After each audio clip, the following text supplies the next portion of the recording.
खबर सिवनी से, जहां सड़क हादसे में 4 लोगों की मौत हो गई। मामला धूमा थाना के अंतर्गत घोघरी के पास का है, जहां एक ट्रक ने 2 व्हीलर गाड़ी को टक्कर मार दी। 4 लोगों की मौत हो गई। हादसे के बाद ट्रक ड्राइवर मौके से फरार हो गया।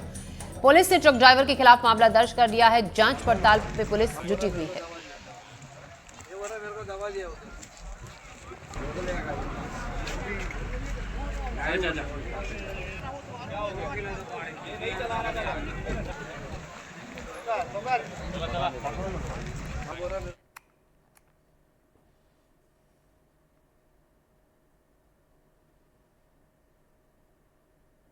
राजनांदगांव में मां बमलेश्वरी मंदिर के पीछे पहाड़ों में फिर से आग लगने की घटना सामने आई। आग की बड़ी बड़ी लपटों को देखकर क्षेत्र में दहशत का माहौल है।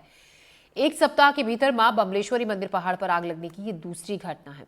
आग की घटना को लेकर जताया जा रहा है कि आगजनी असामाजिक तत्वों की तरफ से की गई है। आग लगने की सूचना वन विभाग को दी गई। वन विभाग की टीम ने मौके पर पहुंचकर आग पर काबू पाने की कोशिश की। तस्वीरें आप देख सकते हैं। वन विभाग की टीम ने आग पर काबू पाने की कोशिश की। तेजी से आग फैली और बताया जा रहा है कि असामाजिक तत्वों की तरफ से ये आग लगाई गई। मां बमलेश्वरी लहरी के मंदिर के पीछे के हिस्से में ये आग लगी और तेजी से आग फैली।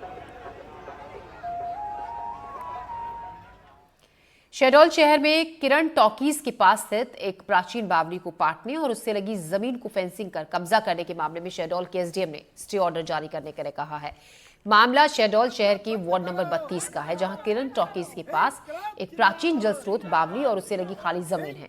स्थानीय नागरिकों ने कलेक्टर को एक ज्ञापन सौंपा। शिकायत की कि वार्ड के कुछ लोगों ने जल स्रोत बावली को मिट्टी से पूरी तरह से पाट दिया है, समतल कर दिया है और उससे लगी जमीन को फेंसिंग कर उस पर कब्जा कर लिया है, जिसके बाद इस पूरे मामले का संज्ञान लेते हुए पटवारी को रिपोर्ट सौंपने के लिए कहा गया है। 52 साल पहले से वहाँ पर दुर्गा जी विसर्जन होता रहा, दुर्गा जी रखी जाती थी, वहाँ पूरा फंक्शन होते थे। वहीं पे ये कब्जा किया गया है, जो कि वहाँ पर तालाब था। तालाब में ही उसको भर के नगर पालिका द्वारा भर के पूरा तालाब भर दिया गया है। अगर इसको तुरंत खाली नहीं करवाए तालाब को, तो हम लोग जन आंदोलन करेंगे। हमारे घर के जस्ट पीछे के दरवाजे से लगा हुई बावली को इन्होंने बंद कर दिया गया है। कई ट्रकों से मलबा आया है और इन्होंने इसको बंद कर दिया गया है। जल स्रोत बंद कर दिया गया। इतने साल से दुर्गा जी बैठ रही हैं, उसको भी बैठने नहीं दिया जा रहा। पूरा इन्होंने अपना फेंसिंग घेर ली है और बोल रहे हैं यहाँ कोई नहीं आएगा, हमारी भाभी की चलती हैं। और मेरे बेटे को धमकी दी जा रही है कि इनके बेटे को उठवा लिया जाएगा। प्रशासन अभी कुछ नहीं कहा, उन्होंने विज्ञापन ले लिया है और वो सांत्वना दिए कि हम आपका कार्रवाई करेंगे। पूरी बाउंड्री कर दी गई है और हमारी सुनवाई कहीं हो नहीं रही है। अगर ये कार्रवाई नहीं होगी तो हम धरना आंदोलन करेंगे और जो समझ में सब कुछ करेंगे। तमाम समाचार पत्रों से और ज्ञापन से भी प्राप्त हुई है जानकारी, जिसके संबंध में क्योंकि बावड़ी प्राचीन बताई जा रही है, तो तत्कालिक रूप से जब तक पटवारी प्रतिवेदन और अन्य दस्तावेज हमारे पास आ जाए उसके संबंध में, तब तक के लिए उस पर स्थगन जारी किया जा रहा है। इसके अलावा पटवारी प्रतिवेदन प्राप्त होने के पश्चात एक अपर कमिश्नर का भी कोई आदेश जिक्र में है, उसको लेते हुए आगे कार्रवाई की जाएगी।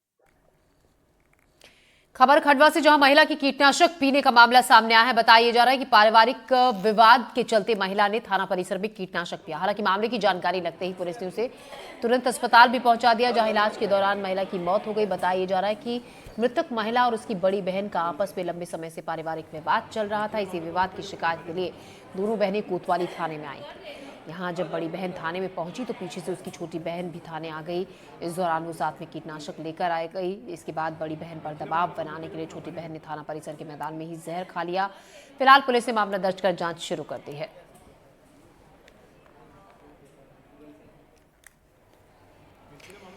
और अब बात एक ऐसी समस्या की जिसकी आहट ही हर किसी की टेंशन बढ़ा देती है। हम बात कर रहे हैं जल संकट की। अभी तो गर्मी की शुरुआत ही नहीं हुई है, लेकिन उससे पहले ही कई शहरों और गांवों में जल